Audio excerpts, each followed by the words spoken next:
Hi, I'm Lindsay, and welcome to the Poise Geeks Power Pause, where you'll learn to do everyday activities with better posture. So today's theme is writing, and I know people do less and less of this, but some of us still do it, whether it's taking notes or journaling.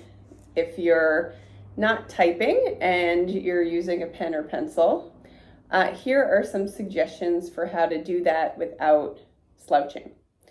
So I'm going to give you 3 things to pay attention to, and hopefully this will get you started. So right now I'm sitting. There's one part that applies a little more to sitting than to standing, but you could apply it when standing as well.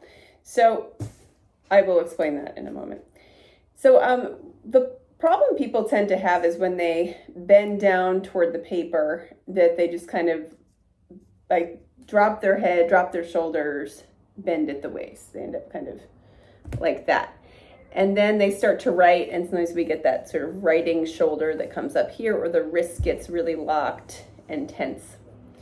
So what I'm going to suggest you do before you start writing is just pause and either sit or stand wherever you're going to write. Notice your contact points, your feet, your connection with the chair you're sitting on, just so you kind of take inventory of where you are. You have that moment of pause. And then the first thing we're going to do is think, okay, so how are we going to get from where we are to the paper, if you want to lean a little closer to the paper? So a problem I was saying a lot of people have is they just kind of drop down.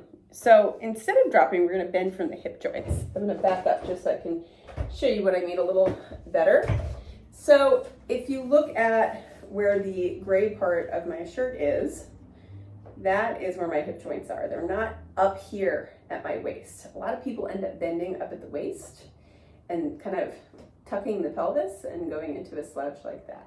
So we're instead going to bend down here where the hip creases with the leg at the hip joints.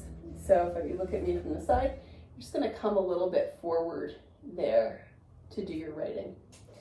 So if I come back up to my paper, I'm bending at my hip joints. And then, I might lower my head a little bit to look at the paper. So we want to go back to something I've mentioned in my previous videos, which is don't just drop the head. Just, if you want to look down, move your eyes, drop your chin a little bit. It can be a really small movement. It doesn't have to be this. So bend at the hips, just move the head a little bit. And then we've got your writing utensils. So I've got my pen here.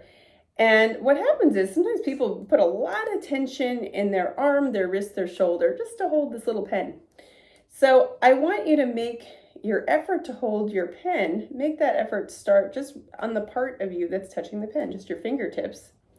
And see if can you hold the pen and not tighten your wrist. And can you start to write without pulling your shoulder up? So you can just make some movements with your hand, keeping that wrist free, and it doesn't have to become kind of a crunch like this, like we often see.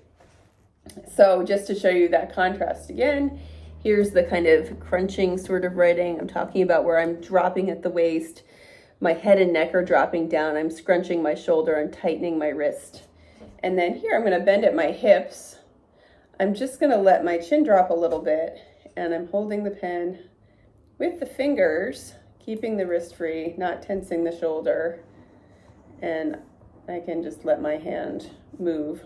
My body stays pretty stable here. All right, well, if you do some writing at a table, you can give that a try. If you're standing, depending on the height of where you are writing, you may or may not want to bend your hips. So that's what I wanted to add about standing. That part might not be necessary, although if you do have to bend down a bit, same thing when you're standing, bend the hip joints, try not to bend from the waist. And it might just be a little bend, doesn't have to be a squat. So see if you can give those tips a try next time you are writing, if you're writing at a table. And Feel free to check out my previous videos like this channel, and if you'd like more information, there is a link to my website where you can access a free training below. And I will see you next week with a new topic. Thanks. Bye.